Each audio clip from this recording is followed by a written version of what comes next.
Intro. In a 1, 2. Settings. Huh. Okay. In a 1, 2, 3. Yes, this is the Powerful Comics Man, Gerald Dorado with Chris Bacala Podcast. Ito na ang pinakihintay niyong lahat. Muling nagbabalik. Pagbabalik ng Sausawan Podcast. Oh yeah, Jeb. Masayang yung ibang episodes natin last time. Nabura, no? Oo, may sayang. Accidentally. Pero pwede nating isalvage yung audio. Siguro mga next sa audio lang, no?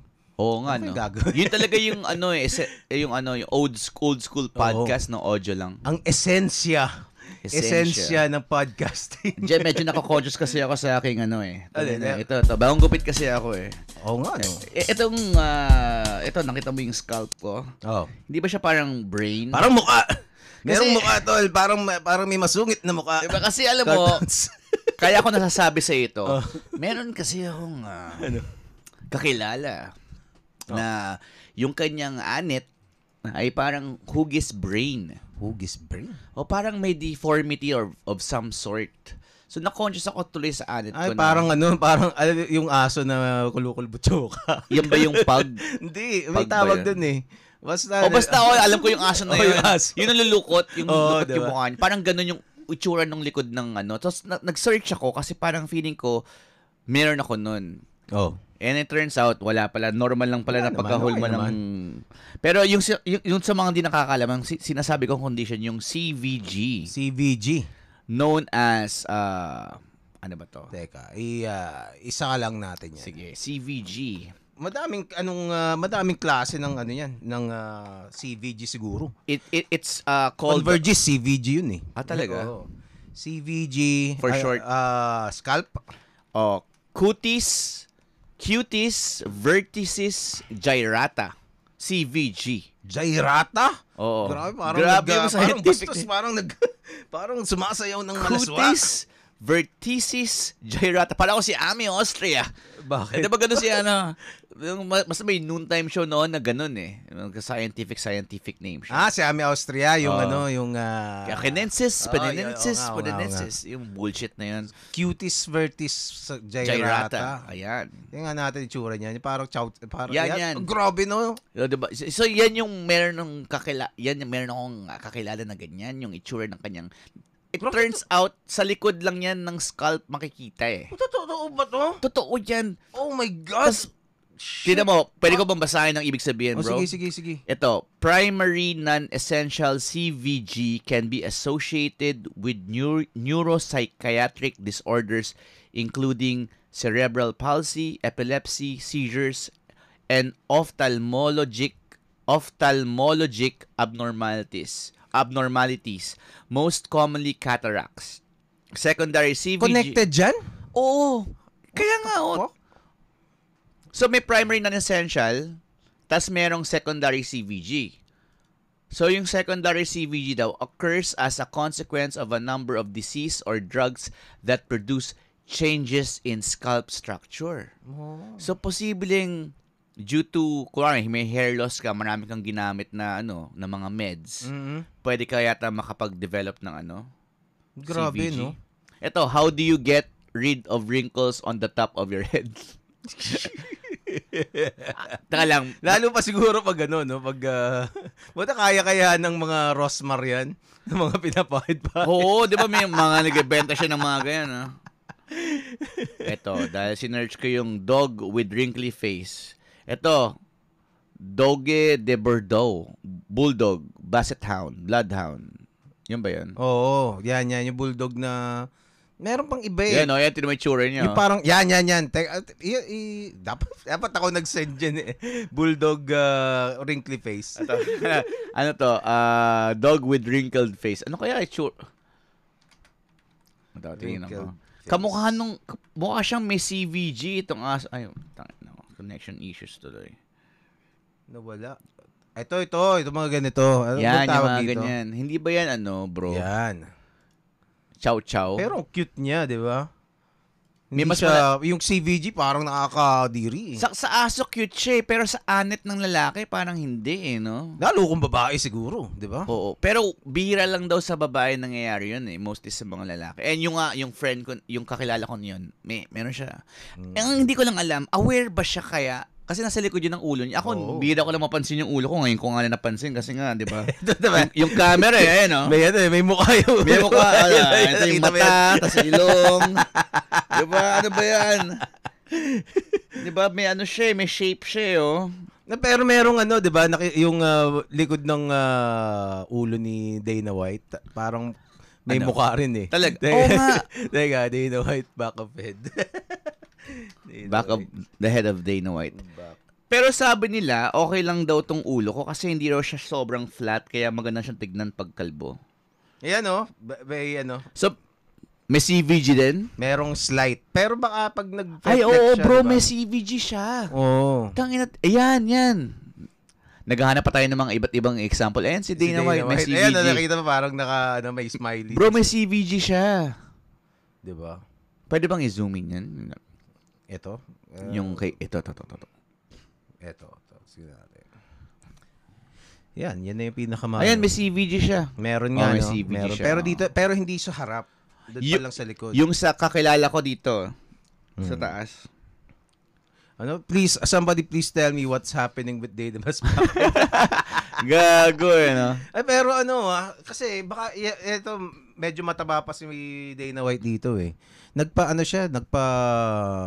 Nagpatingin siya, meron yung mortality doctor. Meron siyang ay oo, nabalitaan sa mortality doctor na parang nagpa-consult siya doon, tapos ang sabi nun, tinest siya, may mga blood test, basta kung ano, the whole shebang ng mga work sa katawan. Tapos na-determine by looking at it, may calculation yung mortality doctor kung ilang years ka pa mabubuhay. So sabi niya, mga 10 years ka na lang, mga ganun, pwedeng mamatay na si Dana White. Kita mo may ilang billion ka, let's say bilyonaryo ka, tapos mga 10 years ka na lang mabubuhay, 'di ba? Parang kaya pala nag-lifestyle change si Gago. Oo, kasi ngayon naka-ketogenic diet to si Dana White eh. Oo, si at saka may abs bigla. Grabe. Transformation talaga si Dana White. Saka hindi lang 'yan, 'di ba? Nagkaroon ng mga cold plunge fad. So ngayon, nagko-cold plunge na rin to si Dana White. Sa sauna. At speaking of mortality rate, may study ngayon, bro, na pag 4 times a week ka daw sa sauna, yung infrared sauna or yung basta sauna, 40%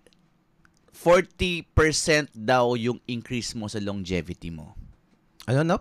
Pag ikaw daw ay nag-4 times hot sauna in a week, it increases your longevity to up to 40%. Tama. Narinig ko nga yun, di ba? Kaya lately, nag-hot sauna ako eh. Meron ba sa sa inyo? Fitness? May pupuntahan tayo this weekend. No? Sa may Dituason. Spa siya, massage pa na walang extra service of course. Di umano. Tapos 200 lang yung hot sauna. Tapos pwede ka doon. Ang ginagawa ko lang, challenge ko yung sarili ko eh. So, may temperature nakikita mo sa labas nung sauna, sa glass. Yung temperature ko. Pinapaabot ko ng hanggang 60 degrees. Yung... Kahit nga doon lang sa, yung mga, hanggang dito lang sa, yung mga nabibili sa Lazada, tingin ko pwede na yun eh. Mas okay daw yung yung nasa sauna room. Siyempre, mas okay talaga doon. Meron sa doon sa Body Tune, na yung massage. May sauna, sila dun eh. May sauna, pwede kang gumamit ng sauna pag nagpamasahe ka. Ang maganda lang doon sa spa na yon, kunwari dalawa tayo, nagpa-book tayo. Wala silang papapasukin na iba. Sa mga ibang sauna kasi, like kunwari sa mga wensha, di ba? Oo. Papasukin ka doon ng putang ina mga hinayupak na mga gusto kang tirayan sa puwit. Kasi nangyari na sa akin yan dati sa wensha, bro. Minding my own business sa sauna. Tapos bilang may tapos papasok nakatuwalya lang. Tapos tatanggalin yung tuwalya. Dino-hook up ako, nagre-relax ako. Gusto kong i-hook up doon sa loob ng sauna habang nagre-relax ako. Ayaw niya akong bigyan ng chance na mag-relax. Gusto niya siya yung makapag-relax. Pero alam mo, ang kulit niya eh. hassle Hindi yung niya ganun, no? tinantanan, bro. Lumipat ako ng steam room. Naalala ko dati, meron akong, nasa call center pa ako nun eh. Yung TL nung kabilang team, nag-uusap sila. Tapos, hindi ko alam na bakla. Kasi mukhang lalaki eh. Hindi ko alam na bakla yun. Tapos nagkukwento siya na hindi ko pa na-experience yun, yung ice bath tsaka yung sauna nung time na yun. So, pagkatapos daw ng ice bath, ng sauna, may pool daw na sobrang lamig. Tapos tatalon siya doon. So, parang okay yun Tapos nagpapamasahe. Tapos, maya, yung kinukwento niya, parang nagiging sexual na. 'Di ba? Na parang masarap kasing pag nagpamasahe ka doon, masarap pag lalaki yung nagmamasahe. Tapos inaakit ka niya. Oo nga 'di ba? Tapos maya, maganda doon, magkasama tayo doon sa sauna. May mga kasama sa bakit public ba yun? Public sauna pala. Tapos minsan mga lalaki yung nandun. Siguro baka naisip niya, baka bakla din to.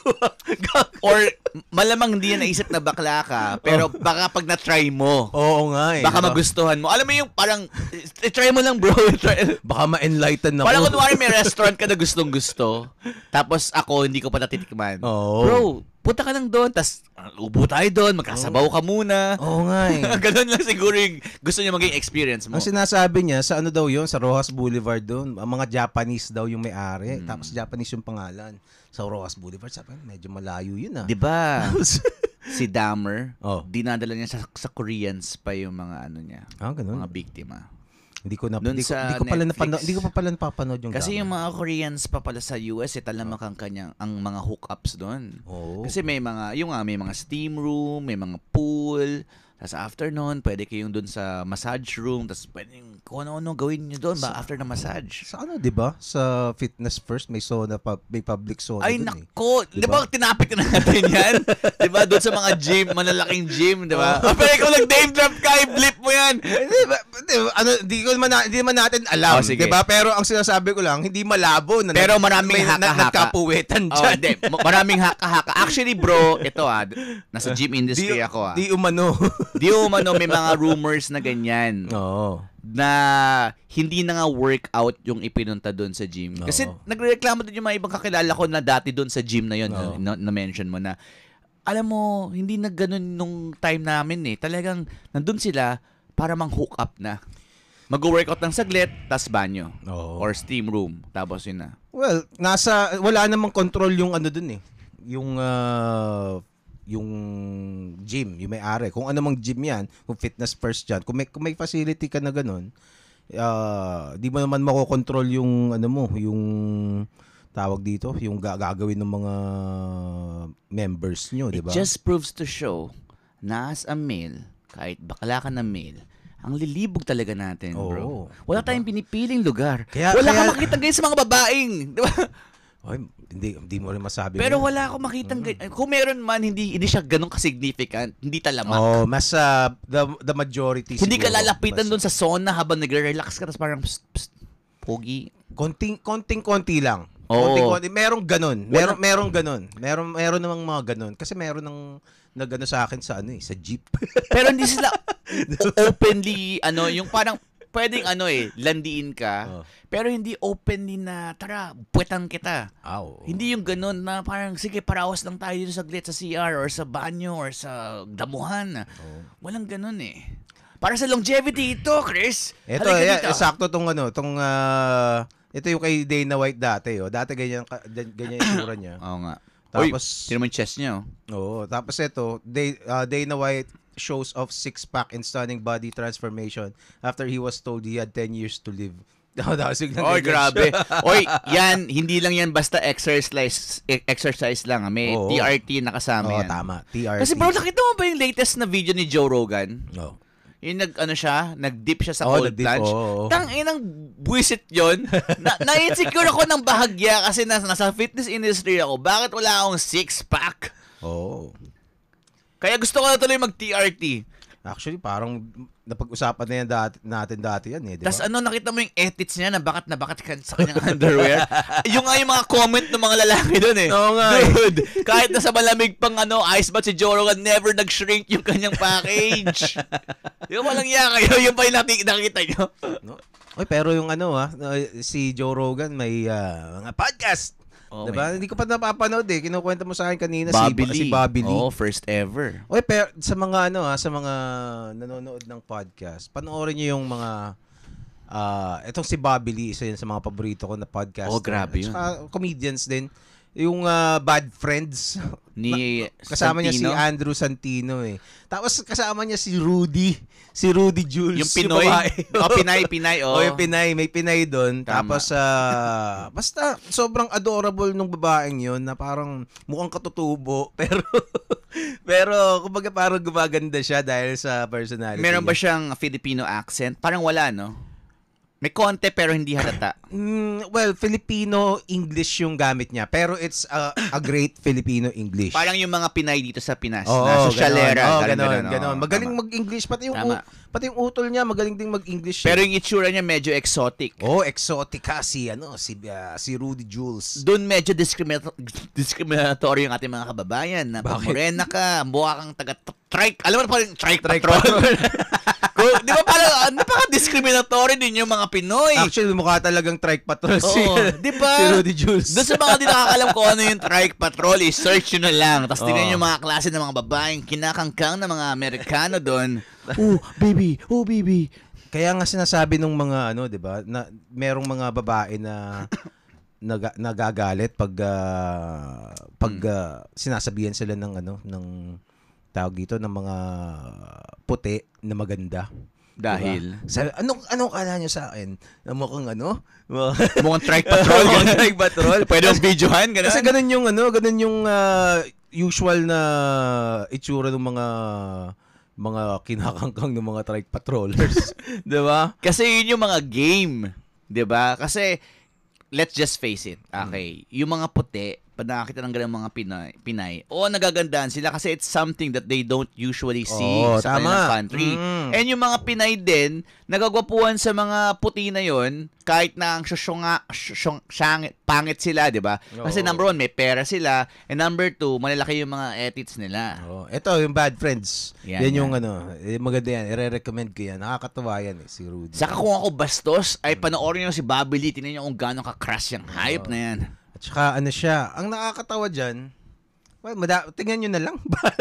Gets nyo na yun pag napanood mo. Bobby Lee. Well, speaking of Bobby Lee and comedians, bro, itong mga comedians, yung mga sikat na comedians, was under fire nung sa Tell All podcast episode nito ni Cat Williams. Cat Williams. Grabe yun, no? Well, dito sa Pilipinas kasi hindi natin masyadong hindi natin masyadong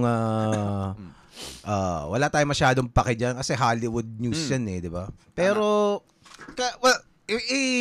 mo si Cat Williams? Si Cat Williams, sino ba si Cat Williams? Doon sa mga hindi nakakalam, siya, OG na stand-up comedian sa Black.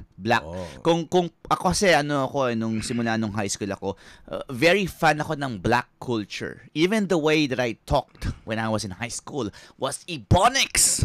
Hindi pa ako ganito magsalita noon. Sabi mo? Ebonics? Okay. Yung ayo bro. Yung parang kung paano magsalita yung mga, sino ba yung mga konyo ngayon? Ganon. Yung parang kang nigga. Diba? Yung, ayo, what's up? Just hustling in the corner. Yo, my man. Yung parang ganon. Yung parang hindi perfect. Yung parang, alam mo yun, street. So, ganun ako magsalita dati. So, very sa akin yung Black culture. Very influential. And, isa si Cat Williams sa mga komedyante noon. Yung mga kasabay nila Kevin Hart, sino ba to? Eddie Griffin, nila Chris Rock, ganon. Yun si Cat Williams. And si Cat Williams, meron siyang character on stage, para siyang bugaw Pimp siya Si Mike, anong pangalan niyan? Mike, Money Mike ata. Yung alter ego niya. Meron siyang Basta, hindi ko kasi, actually, honestly, hindi ko na-follow yung career nitong si Cat Williams. Parang a few years ago ko lang siya na kilala. Tapos hindi ko talaga siya fina-follow madalas. Mas na ungusan kasi siya ni Dave Chappelle. 'Di ba? Pero ang basically nitty-gritty nitong nangyari kay Cat Williams, podcast sila nito dito kay Shannon Sharp. Shay. Sa Club Shay na podcast ni Shannon Sharp. Si Shannon Sharp, ano yan parang football player yan dati. May mga vlog din yan na nag-gym siya kasama niya yung mga dating mga bodybuilders. At saka ano yan, yung nasa ESPN yan. Yan yung kalaban ni Stephen A. Hindi pala Stephen A. Kalaban siya nung dating partner ni Stephen A. Nalimutan ko pangalan. Ano yan, football? Sa football siya. Ngayon laki ng katawan niya. So, etong dun sa podcast, basically parang nung una pinapagalitan niya si Shannon Sharp. Kasi ang daming pinapuntang mga brothers dito, tapos puro pagsisinungaling ang pinagsasabi, hindi mo sinaway. Sabi naman ni Shannon Sharp, hindi ko naman alam na nagsisinungaling sila. Parang basically nag-interview lang ako. Oo, 'di ba? Malay ko bang hindi ko naman alam 'yan. Siyempre kung anong sinasabi nila, yun ang oo lang ako ng oo. So ngayon, basically sinasabi ni Cat Williams, a few things. Una, pero ang pinakamatindi para sa akin is yung meron sinisitan niya yung basically parang na-cancel siya kasi hindi siya nagustuhan nung mainstream Hollywood dahil tinitira niya yung mga gawain, meron siya mga critique. Ang sinasabi niya kasi na yung mga black comedians, kahit sino, especially black male actors, parang meron silang rite of passage na bago ka sumikat, katulad ni na Eddie Murphy, 'di ba? Sino pa ba? Chris Rock, si Kevin Hart, 'di ba? Lagi silang pinag-dead-dress. Kumbaga parang humiliation. Parang sa atin sila Dolphy nagbabakla-baklaan. Kumbaga you have to be in a dress. Vic Soto. 'di ba? Pero sa kanya kasi parang offensive 'yon, na parang hindi ko kailangan mag-dress para maging nakakatawa. Tama. Pero si Dave nga tinanggihan yung mga ganung roles. 'di ba? So ayun ang isang sinasabi niya. Si Dave Chappelle kasi at the height of his career, parang he was being offered to renew the contract. Tapos tinanggihan niya $50 million. Oo, tinanggihan niya. 'Di ba sabi niya, Dave Chappelle did not walk out from $50 million. Parang sino ba namang gagawin yun, di ba? He walked out dun sa mga kailangan niyang gawin para mabigyan siya ng $50 million.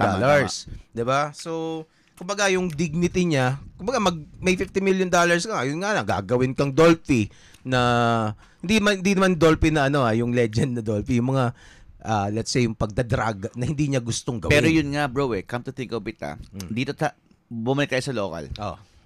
Pwede mo ihalin tulad dun Oo nga Kaya naging king of comedy si Dolphy kasi ginawa niya yung mga shit na yon. Nag-bi siyang babae, nagmarkova siya. Ano pa ginawa niya? Siguro nung nagmoro-moro pa siya nung araw, diba? Dami niyang ginawa, yung mga Darna, nagdarna diba? Pa siya Na nakakatawa. Tapos umiyak-iyak pa siya. Hindi natin alam kung gusto ba niya yon, kung nahihiya ba siyang gawin yun. Pero ginawa niya kasi gusto niyang sumikat. O pinilit ba siya? O pinilit ba siya?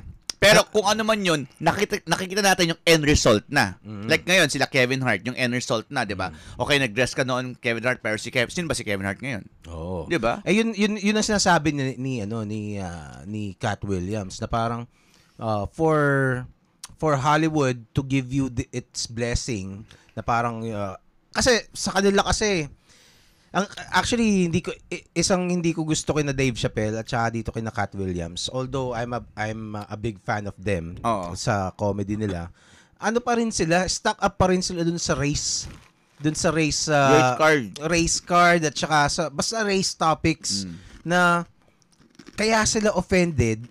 Iniisip nila kasi parang sa mga black actors lang ginagawa yan Hindi ko alam pero si na Robin Williams ginawa rin kaya yan. Kaya Mrs. Doubtfire, diba? At saka as you just mentioned, yung dito sa Pilipinas ginagawa rin yan. Kaya nga. Diba? So probably hindi sila aware na nangyayari din dito. Saka siguro napaka-idealistic na nung approach niya na hindi ako boto doon kasi lahat naman like I mean siya ba wala siyang ginawang shit sa buhay niya na hindi ka man nag-dress as a fucking drag queen pero I'm sure may ginawa kang ka-bullshitan sa buhay mo. Like si Cat Williams, alam ko nanggulpi ng bata to eh. Ginulpi niya yung classmate ng anak niya eh. Na kasing laki niya. Kasi maliit lang na comedian si Cat Williams eh. So, isipin mo, diba? A grown-ass man whooping up. Actually, nagulpi pa nga siya nun eh. Diba? Nung classmate nung anak niya. Alam ko may ganung balita eh. So, kumbaga, wala naman talagang perfecto eh. Cat Williams, wala talagang perfecto. Pero may mga baho. Siguro, sobra siyang naiinis pag hindi lang in-acknowledge ng mga sikat. Para sa kanya, kung ano man yung bitterness niya na sana ako yun. Para kasing gano'n nakikita ko kay Kat eh. Alam ko pinagdadaanan niya kasi ako naging bitter din ako bro eh. Di ba naalala mo yung episode natin dito? Naging parang Cat Williams ako nun, di ba? Nung kinall-out ko yung mga komedyante nakalampin. Di ba? Parang gano'n din yung dating eh. Pero, it says something more about me than about them. It says something na parang ako ba hindi ko naisip na dapat ako yun? Ako yung may eksena nakalampin sa Netflix. Gagawin ko ba yun? Kumbaga, sa akin, nandun ako sa crossroads na kaya ko bang gawin yun? O gagawin ko ba yun? O pag ginawa ko ba yun, sikat na ba ako? Or nakuha ko na ba yung pera? Parang ganun. Pero, kay Cat Williams, yung ginawa niyang tell-all na yon, nag-transition daw bro sa ticket sales. So, regardless kung pangit man yung intention niya o bitter siya, it turned out okay. Doon sa etong ginawa niya dito sa interview. Yan, ito yung sinasabi mo na na Cat Williams be charged for soccer punching 7-year-old. diba? Ayan yan. Naalala ko pa, ang tagal na yan eh. Pero balik lang tayo din sa main topic niya. Kasi I understand his gripe, kumbaga, na feeling niya kasi okay, so doon sa mga hindi familiar, sa Tati kasi, merong notion na yung racism na parang yung there are people, especially white people in particular actually, are trying to minimize or even keep the black men down, black people in general down, na parang sige, pwede kang sumikat pero aalipustain muna kita. I'll take your dignity away first. 'Di ba? Like let's say yun nga tong sina Eddie Murphy. 'Di ba? Naging superstar sila. Pero pinagtawanan muna kita bago ka maging superstar. Andun pa rin yung slave mentality. Na kahit na feeling ni Eddie Murphy nun, hindi naman ako ginagawang slave dito eh. Kaya nga. So hindi ko naman parang as much as I don't, of course, hindi ko naman gusto yung pupersahin ka na maglampin or magdrag, 'di ba? Pero sa kanya, para kay Cat Williams kasi pag ginawa mo 'yun, kinompromise mo yung dignity mo bilang black. Especially as a black man. 'Di ba? Na parang okay lang na mawala yung dignidad ko kapalit ng kasikatan. At saka magiging ako sa inyo, magiging subservient ako sa inyo. Kasi kinuha mo na yung dignidad mo eh. Di ba? Kinuha ko na yung dignidad mo, subservient na ako sa iyo ngayon. Kahit anong, I have nothing on you. You have everything on me. Sa hood, ganun bro, merong ganun mentality eh. Yung mga, kasi sa hood, sa ghetto, where I'm from, andyan yung mga baklang tsumuchupa ng mga bata eh. 'Di ba? Let's be real, 'di ba? Nangyayari talaga 'yon. Hindi naman sa lahat, pero nangyayari talaga 'yon. Dahil may mga batang hikahos. At nag-take advantage itong mga abusers na 'to sa kakapusan ng mga batang ito. Kaya in exchange para mabigay yung kung saan sila kapos para mabunuan 'yon, okay, chuchupain kita. Or momolestyahin kita. 'Yun. Pero actually magandang point yung binring up mo na ginawa din dito yan eh, yung mga pagdadrag sina Dolphy, sina Tito Vic and Joey, 'di ba? Si Michael V hanggang ngayon. Oy, 'di ba? Pero kumbaga hindi na, it's para sa hindi ko alam, ako personally hindi ako natatawa doon eh. Hindi ako natatawa. Kumbaga siguro minsan, pero yung visuals na lalaking nagbababae, parang hindi ko masyadong trip 'yon. Siguro yung equivalent ng sinasabi ni Kat is yung parang pag binenta mo yung katawan mo dito sa Pinas. Kasi yung sa atin yung pagda-drug, hindi yun issue eh. Kasi hindi naman tayo racist, hindi naman tayo sexist. Kumaga, yung drug sa atin, kahit sabihin ng mga woke na mga Pinoy ngayon na parang, homophobic ka. Dude, since comfort gaze era pa lang, di ba? Buwisat na dyan na yan. Ngayon, at saka ngayon lang nauso yun. Diba parang yung drug shit na yan nobody batted an eyelash before na 70s, 60s pa lang ginagawa na yan. Doon pa lang sa mga vaudeville shows. Kaya nga, ginagawa na yan. Diba? So, sila Eric Kison, ginagawa na ng Eric Kison yan. Sa nung sino ba yun? Si Epi Kison, diba? Si Tekla, diba? Diba? Kala mo bakla talaga, di ba pala yun na yun eh. Parang bro, yun na yun eh. Pero bakit niya pa nililabel as parang ngayon mo lang na-discover to, diba? Matagal na ginagawa yan sa Pinas. So, yung sinasabi ni Cat Williams, yung kaisipan niya, na pagbibihis babae ng mga black homies niya is equivalent na parang kung yung may homie ako na nagpatsupa sa bakla. Parang bro, ba't mo sinang-alang-alang yung puntang pagpakalalaki mo, bro? Ganun yun. Para lang para lang maging artista ka lang, ha? Para magkaroon ka ng longest running series sa putang inang biggest network of all time kahit na meron kang lisp. Ano? Sorry. Hindi ko mapigilan ang aking sarili. Okay. At least ngayon, marami na siyang katambal na mga magagandang babae at hindi na titignan yung beginning result. Nasa end result na tayo ngayon. Sa bagay. Diba? Nagbunga na. So, like even si Kevin Hart, diba? Let's say, may ginawa siyang fucked up shit na hindi sang-ayon si Cat Williams. At the end of the day, Cat Williams, Kevin Hart yan. Fina-follow ko sa Instagram yan. Sponsor ng Nike yan eh.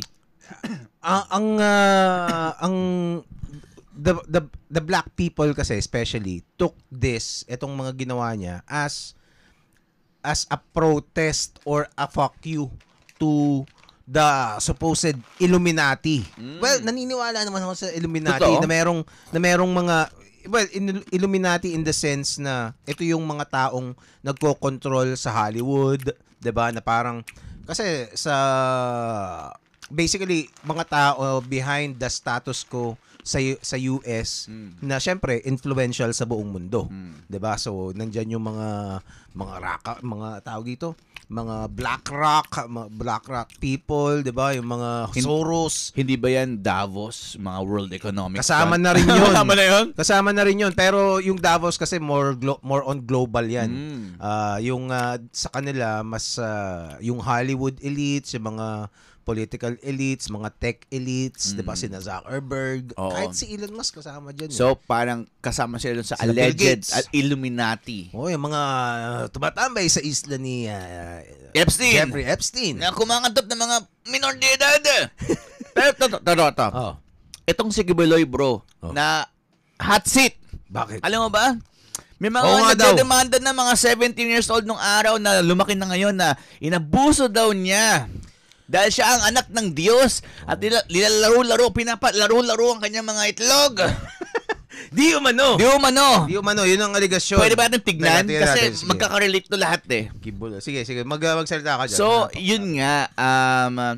Itong mga high profile na mga individual na may cult-like following, dahil sila ay ma-impluwensya, hindi lang sa larangan ng showbiz, kundi sa relihiyon, ay naaabuso ang kanilang kapangyarihan at tila baga ay nagiging uhaw sa dugo ng mga birhen. Birhen, no? Sayang wala tayong shotgun. Oo nga, no? Ito, Senate panel issue sa Pina versus Pastor Kibuloy.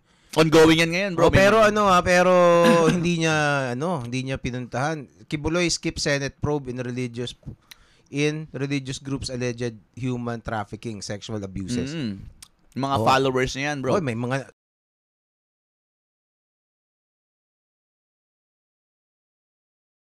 Yan dapat yung ginagawang documentary ng Netflix. Di ba meron silang documentary ng How to be a Cult Leader? But wala doon si Kibuloy!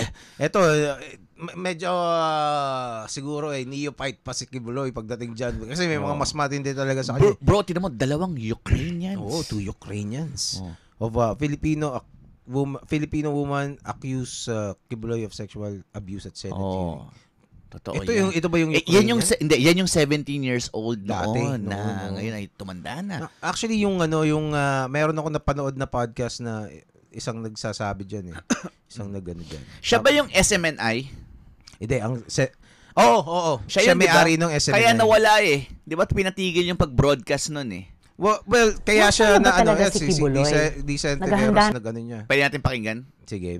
Din-air niya. Sana hindi tayo ng Rappler. Sige na nga. Tanggalin ko na lang pag hindi. Sino ba yung Rappler? Di ba si Reza? Ano ka ba? Freedom of speech. Maria Reza. Ito na. Naghahanda na. Dito natin. Nasaan na ba talaga si Kibuloy? Naghahanda na kami. Handa ba siya?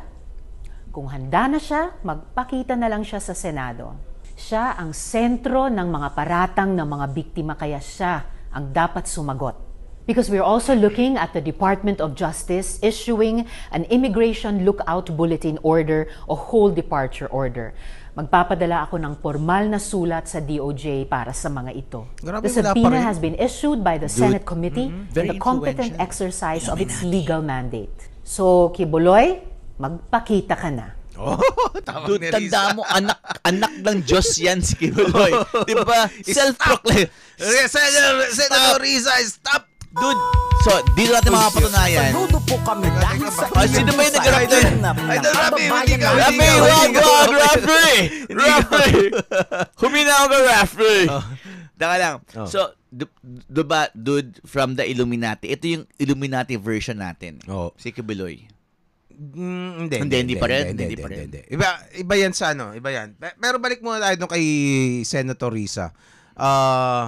Iba talaga tong actually kahanga-hanga tong si Senator Riza talaga Nasaan na ba talaga kahit hindi ko siya kapartido at saka madami kaming ideological differences, pero para sa akin para sa akin okay na senador talaga tong si Riza. Saka mukhang taga Miriam College yan si Riza, di ba? At saka kita mo yung una tama naman yung sinasabi niya. Dapat humarap din talaga si Kibuloy. Pastor Kibuloy. Doon sa kasi para din yun sa Senado na yan 'di ba? Para to dun sa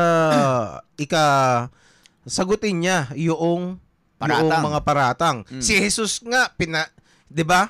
Nung pinatawag siya kay Poncio Pilato, sinagot niya yung paratang 'di ba? So ganoon din dapat ang gawin ni Kibuloy. Kinarga niya ang kanyang krus. 'di ba? So etong si Riza, nagano rin yan yung kay Senyor Aguila, di ba nakita mo? Siya rin nang nagpa-person dun Sino ba yung ispang kulto. Pero mas big time na si Kibuloy kasi si Kibuloy in connection kay Duterte. Katropa niya yun. Kasama na. Nag-guest pa nga si Duterte dun sa SMNI. So hindi ba parang they're all after, kasi kahit si Sara Duterte ngayon medyo hot seat. Dahil dun sa mga confidential DDS, di ba? Confidential na may allegedly, di umano, yung talagang DDS, ang may utak nun ay siya daw. Si Sara? Oo. Tignan mo ang balita. DDS na yung DDS, yung Davao Death Squad, ang talagang implementor nun ay hindi daw si Presidente Digong. Siya daw talaga. At yun ang dinidiin sa kanya ngayon sa Senate. Tignan mo. Talaga, DDS. Yung Sara Duterte in connection with DDS. Sige, magsalita ka muna. So yun nga, ako kasi kaya ko na alam to. Maaga ako lagi pumapasok sa gym. Mga 5 a.m. pala gumagayak na ako. At dapat ikaw magbalik. Napapakinggan ko yung putang yung mga DZ, double B. Sa 6:30. Yung mga AM radio. At kaya ko nalalaman itong mga balita na to. Up to date ako.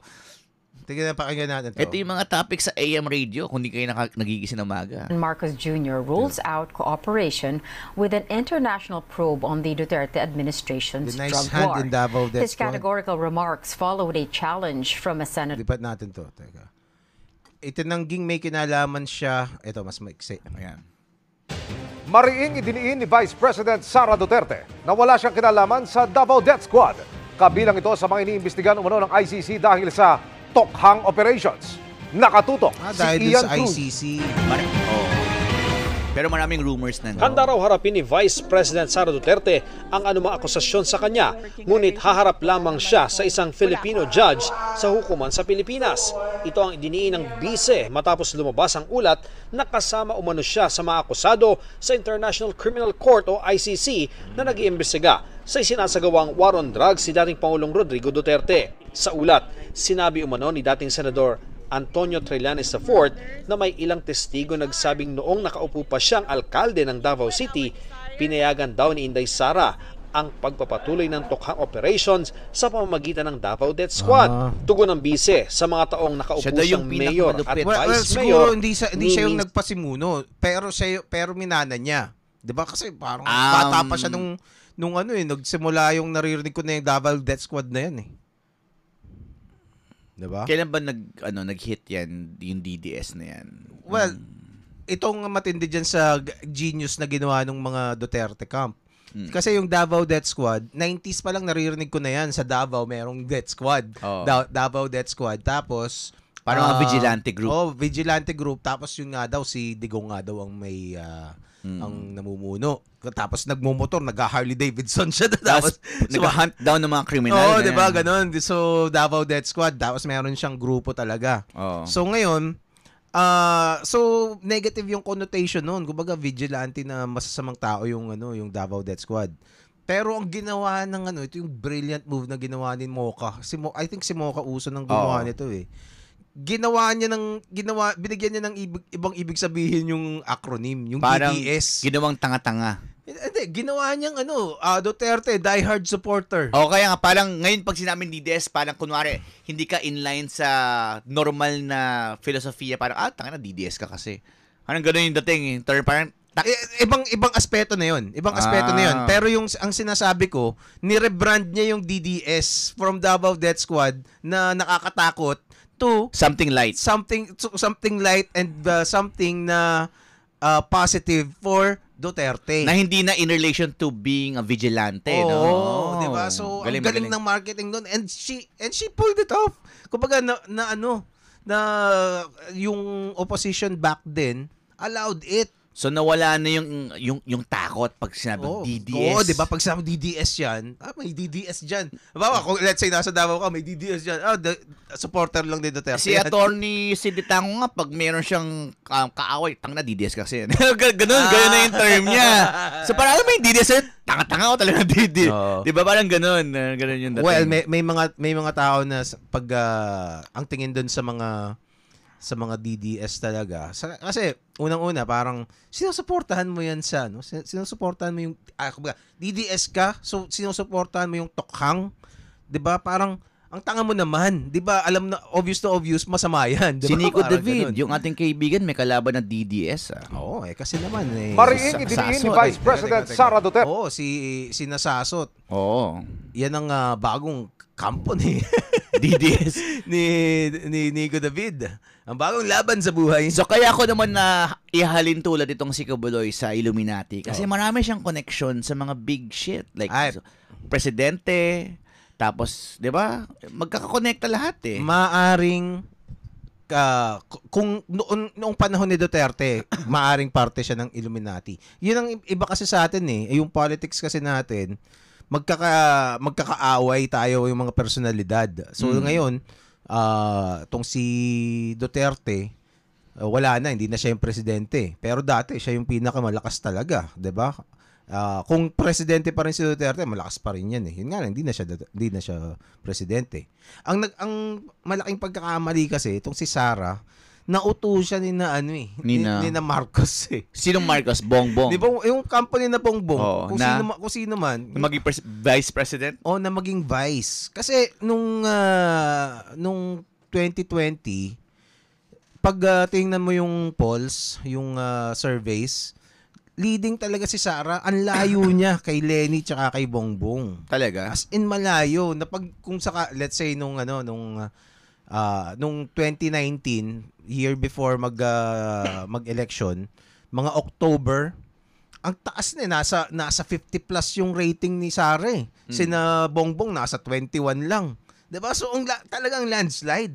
And for some reason, Sara Duterte was convinced by BBM's camp. Sabi si Gloria daw ang nag-convince kay Sara na i-defy si Digong na sa halip na president yung takbuhan niya, VP ang tinakbuhan niya. Tangin naman na Godfather shit yun. Alam mo yung sa Godfather, bro, meron silang kinuha na parang lolo. No. Tapos para ipakausap lang dun sa putangin ng isang gangster. No. Para matigil lang yung war. So parang feeling ko yung character na yun in real life dito sa Pilipinas. Si Gloria Macapagal Arroyo yun eh. Tita Gloria, kausapin mo nga si Sara. Malakas kasi si Gloria talaga. Ang sabi-sabi lang naman minsan mga taxi driver lang naman nagsabi sa akin ito. There is, alam mo minsan yung mga taxi driver na yan, maraming alam yan. Dapat yan yung legit na podcaster Ang sabi ng iba, hindi lang mga taxi driver, pero yung iba ang taxi driver sabi. Ang pinakamalakas daw talaga dati doon sa grupo niyan si Gloria, yung Gloria Arroyo kasi siya yung leader nung partido. Kaso nung nanalo na yung mga Marcos, hindi na siya. Kumbaga, kami na yung nasa pwesto eh. Pwede na lang, dinoble cross na rin nila si Gloria. Kita mo, tinanggal siya. Hindi na siya yung speaker. Nung diba? sa North, no, wala na siya. Hindi na siya yung speaker. Tapos si Sara, ang promise niya doon, kaya sige, mag-VP ka. Pagkatapos ko ng term ni BBM, ikaw naman. Ikaw yung papalit. Kaso ngayon parang dinoble cross na siya dun sa confidential funds. Kaya nga pinanatan siya dun eh. Kaya nga hinahabol siya ng ICC ngayon. Well, iba pa yung ICC kay Digong talaga yun papasok. Sila yung haharang sa sa ICC supposedly. Tapos tignan mo, wala na tayong balita kay BBM. Ang huling balita ko kay BBM, nag-helicopter lang siya papuntang Coldplay. Di ba? Yun lang ang nabalitaan ko. Hindi mo ko nabalitaan. Wala akong nabalitaan na nag-speech siya, siya. Ang huli kong balita, nag-helicopter daw si BBM sa Coldplay. Sa Coldplay sa may Philippine Arena. Ibang klase, no? Tapos daw sabi, hindi mo nababalitaan ko na ginagawa nitong si BBM. Lahat ng mga patotsyada kay Duterte. Di ba si Kibuloy, si Sara, si Digong, di ba? Walang baby M. Grabe, no? So naisahan talaga si Sara diyan. Oo. Para sa akin lang naman 'to, ha. Hindi nakinig sa tatay eh. Oo, yun nga, 'di ba? Kaso naman itong si Duterte na airpot kumag din talaga eh. Kasi 'di ba naalala mo nung kumag ba talaga? Kasi sinabi, di ba dati sabi ni Sara na rape daw siya? Diba? Tapos ang sabi ni Duterte, nagdadrama lang yan. Buisit na yan. Ikaw yung tatay, yun ang response mo dun sa anak mo. Hayop na. Putang Ito syempre, di ko naman alam kung ano talaga dyan sa pamilya nila. Pero hindi mo talaga alam ang totoo eh. Pero syempre, broken family yan. Si Duterte, babaero. Diba? Kasi dami nga niyang Yung asawa ba niya ngayon, kasing edad ni Sara? Di ba may asawa siya ngayon? Hindi ko alam eh. Yung mami ni Kitty? Di ko alam. Hindi ko sure. Oh. Pero hindi yata. Mas matanda naman siguro. Pero halos yung itsura, parang parehas halos, di ba? Oo. So, yun. Ano pa bang... pero tong si Sara kasi, nadali siya dun sa siya yung binanatan ngayon ng parang... Teka, balik tayo. Kasi si Sara, alam nila na malakas. 'Di ba? Kasi 50% nga eh. Pag nag-election ngayon, mananalo pa rin si Sara eh. Pag na-impeach si BBM, siya na yung presidente. Oo, 'di ba? So, at saka, let's say, tapos na yung election ngayon. Mag-election ngayon, next year, sa May. Okay. Ang kandidato, BBM versus Sara. Mananalo si Sara eh. Next year or this year? This year. Presidential election. Let's say bukas, election. Sino tingin mo tapos kandidato si Sara at saka si BBM? Tingin mo sino mananalo? Si Sara yan. Malamang si Sara. Pero kasi ang lakas pa, di ba? Kailan yung next election official? Sa presidente 2028. Sa rate na 2026. Sa rate na ginagawa ni BBM ngayon na masyado siyang out of sight, out of mind. Ay mukhang siya mai-impeach. Ang galing niya magtago eh. Oo. At saka, teka, balik lang ako sa point ko. So kailangan nilang i-discarril si Sara. Kasi wala silang sinong ipapalit nila kay BBM. Yung anak ni BBM, si Sandro, hindi pa abot. Hindi pa talaga. Hindi pa siya abot sa 2026, hindi pa siya pwedeng tumakbo as president. Hubog. Isa pa, bukod doon, 'di ba? So wala siyang So yung apelyido na Marcos hindi niya maisasama doon. So ngayon, itong si ang best bet nila would be yung si Romualdez. Ay, oo. Yung Romualdez na Speaker of the House ngayon. Hindi ba parang tinitira nun si Sara ngayon? Oo, 'di ba? Siya yung tumitira kay Sara. Oo, yung mga kasi siya yung ilalaban. Siya yung magiging bet nila for president. Nakamag-anak ng mga Marcos, 'di ba? Romualdez. So siya si Romualdez ang magre-represent ng mga Marcos next time. So etong at least yun ang naririnig-rinig ko. Ano bang itsura nitong Romualdez na yun? Hindi mo nga alam, 'di ba? Tingin mo mananalo kay Sara yun? Ang kilala ko lang Romualdez yung hindi, Recto pala yun yung asawa ni Vilma. 'Di ba? Pero Romualdez si Romualdez yung asawa ni Kring Kring.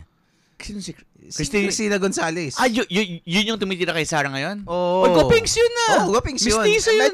Medyo matanda na nga pero lang. mistiso yun. So yun ang tumitira kay Sara ngayon? Yun, oo. So siya yung supposed na magmamana ng pagiging presidente. Kulang sa ingay yung mama na yun. Kaya nga. So ngayon, anong gagawin mo? Siyempre, siraan mo yung kalaban, si Sara. Gagawin mo yung Pero tingin mo, masisira ba nila si Sara sa loob ng 3 taon? So far, so good. Ngayon kung ako yung analyst neto hindi man ako credible na analyst pero bilang Chris Bacola lang. Ako din naman. So far, so good. So far, so good. So far, effective yung ginagawa nila laban doon kay Sara.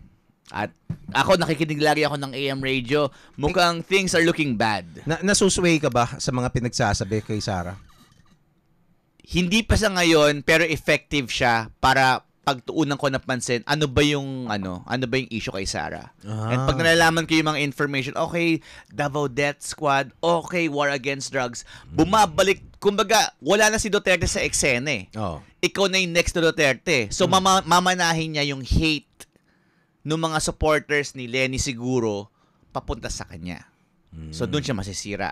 So, eventually, kung magpatuloy yung pace na ganito, na pa-jab-jab, tapos eventually makaka-knockout din yung kalaban. Sige, so tingin mo effective na nadadamage si Sara? Nadadamage siya. Pero si Romualdez ba? Nadadagdagan ba? Ngayon nga, hindi pa rin alam itsura Pero, at least alam ko na nasa eksena siya. Alam ko na yung pangalan niya. Okay. 'Di ba? Pinag-uusapan na natin siya. Romualdez, asawa ni Krung Krung.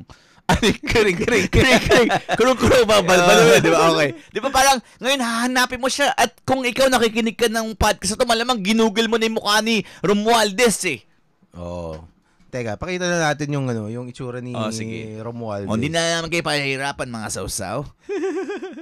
Teka, google ko. Pagkakatanda ko, mistisong hilaw yan. Ano yan? Taga Tacloban, yung mayor ng Tacloban dati. Grabe Teka, nung kasi yan yung nakausap ni Marojas dati na nung sinabihan ni Rojas dati na tawag dito? Na parang you should consider that the president is an Aquino and you are a Romualdez. Ay, naalala ko yun. Parehas mga rich kids yung mga hayop na yan. Nag-aaway-away. So, ito Martin Romualdez. Tingnan natin. Martin Romualdez. Ito. Ay, pucha. Distinguished. Parang bumata siya dito. Parang hindi yan yun. Syempre, yun yung political picture, bro. Lahat mga bata. Kilala mo si Echeverry? Oo. Nakita mo sa totoong buhay si Echeverry? Ha? Hindi. Paano yung aso kanina? Teka, parang baka hindi ito pala yung asawa ni Kaya, okay. Baka mali pala ako. Hoy, baka ibang Romualdez yan. Iba pala. Hindi pala ito yung Bali tayo, ibang Romualdez to. Fake news. Fake news ako. Oh my God, buti hindi tayo official na Buti na lang pala. Sige. Ieda Maria Hernandez. Romualdez. Pero maganda rin, no? Maganda rin. Hindi, sino yung Romualdez na tumitira kay Sarah? So, hindi yung asawa ni... Yan yun. Yan yung Pero hindi niya asawa si Krung Krung. Speaker Romualdez. Yan yung, kung may Romualdez na tumitira kay Sarah, yan na yun. Yan. Hindi yung asawa ni Krung Krung. Hindi. Okay. Teka, Mayor Romualdez. Tingnan natin kung Sara Duterte issue ganyan. Hindi. Anong pangalan? Cristina Gonzalez husband. Para lang makita ko. Ito, yan yung Romualdez na alam ko. So, hindi yan yung tumitira kay Sarah. Yan yung mayor nung Tacloban. Okay, so. Hindi yan. Sorry. Sorry. We mixed. Pero magkakamag-anak yan. Okay. So, again, to be clear, yung Romualdez na tumitira kay Sara Duterte, hindi yung asawa ni Krung Krung. Hindi. Mali yun.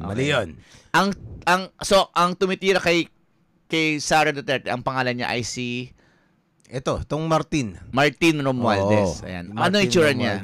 Itong may itsura rin naman. Ito. Teka ba? Hanap tayo. Ma-chicks yung asawa niya. Mukhang mas gwapo. Baka anak to nung kanina. Teka.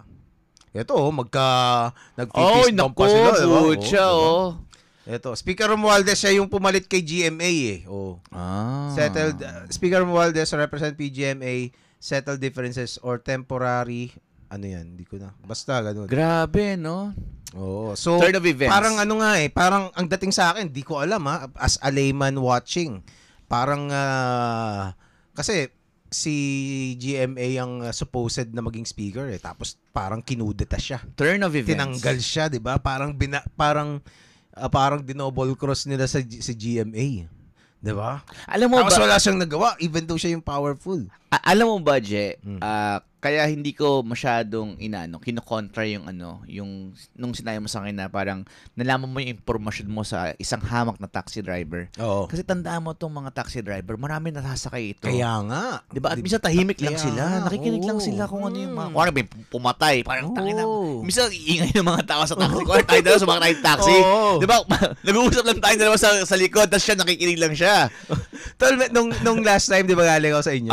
Yung trip home, taxi driver, nag-podcast kami sa loob ng taxi niya, nagkukwento siya ng mga Dapat na-record mo. Na-record ko nga. Hindi ko pa lang i-upload ko dun sa sausawan. Sige. Sausawan. Tapos, tol, eto ang niya, meron palang aksyon na nagaganap sa loob ng Grab. Anong aksyon? Na merong, minsan may mga babaeng lasing na nagpapalamas ng joke sa kanila. Hindi. Ako, i-debunk ko yan. May video siya. Nandun. Pinakita niya sa akin. Tulog yung babae? Hindi, parang lasing. Tapos sabi niya, parang steer. Siguro embellished na rin. Pero meron siyang video na meron daw chick na, dalawang chick. Tapos, sinabay niya na nagkukwento siya. Tapos maya-maya, naguhubad na dun sa harap. Nakita niyo, merong dun. May video.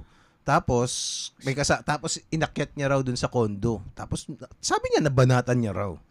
Oo, parang rape pa. Tapos meron daw mga chick na usually mga pokpok daw. Oo. Tapos ang binabayad sa kanya ay sex. Diyan, tama. Pwede mangyari.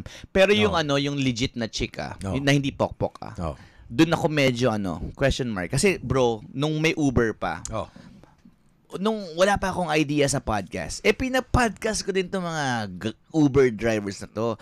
At kasi mahilig ako umupo sa harap Ikaw ba mahilig umupo sa harap? Katabi ng driver. So, ganun. So, iba't ibang driver nakakasama ko, nakakausap ko. May mga driver na nagkakaroon ng shota na pasahero. At may mga driver talaga na nakakasakay ng lasing. And mind you, pag lasing ang babae, helpless yan. Oo naman. Lasing tulog eh. Oo. So kahit fingerin mo yan, yakit mo sa condo, nagpaka white knight ka, whatever. Dude, helpless sila. Hindi nila alam kung ano nangyayari. Lasing sila ka, di ba? Pissed out, blackout drunk eh. Tapos, pwede mong ibahin yung kwento pag bulat ng mga matanaw. Oy, mama, hinatid kita. Pero, kung babae matanaw so, ang akin lang sa mga kababaihan mag-ingat. Huwag kayong uuwi ng sobrang lasing. Tama. Okay? Tama. Kasi as much as may mga mababait na mga kuya, Grab drivers dyan or angkas riders, kagaya ng sinabi ko nung unang-unang part ng episode na to, ang mga lalaki, hayok! Diba? Doon sa mga sauna room, diba? Kung may pwedeng titirahin. And how much more na ikaw, diba? Wala kang laban-laban na para tumanggi. Maganda yung nasa video niya. Itinuhog yung finger sa iyong kipay at iglasing ka na. Sino at ka inamoy yung panghi. Inamoy yung panghi ng iyong ihe. Sino ka para sabihin na wag, ayoko? Kasi nung nasa sauna ako, bro, tapos nilapitan ako nung badingdong na yun. O nga, anong nangyari? Sabi ko, ayoko eh. Pero makulit pa rin siya. Talagang tinabihan pa rin niya ako hanggang sa lumipat na ako sa may, sabi niya kasi dalawa may sauna sa may steam room. Lumipat ako sa may steam room.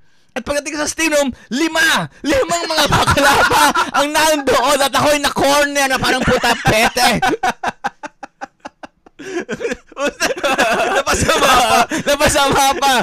Baka naman siya, parang alam mo yun, pag naghahunting ang mga lion, may isang habol. Akala mo, tapos mapupunta ka na. Hindi ko pa nakita Hindi ko pa nakita kagad sa steam room kasi sa steam room mausok, di ba? Nakita ko yung nag-clear out na yung usok. Puta na 5 kayo dito, walang iya kayo. So, umayos na, tag-shower ako, nagpamasahe na ako doon sa room. Nangya. So, Jay. Sige. Okay, tingin. Ayos. 1 hour to sakto. 1 hour sakto. Okay. Nagbabalik ang Sausawan Podcast. Okay. See you next episode. Okay, subscribe. Paalam. We are out. Wala na naman. Yan.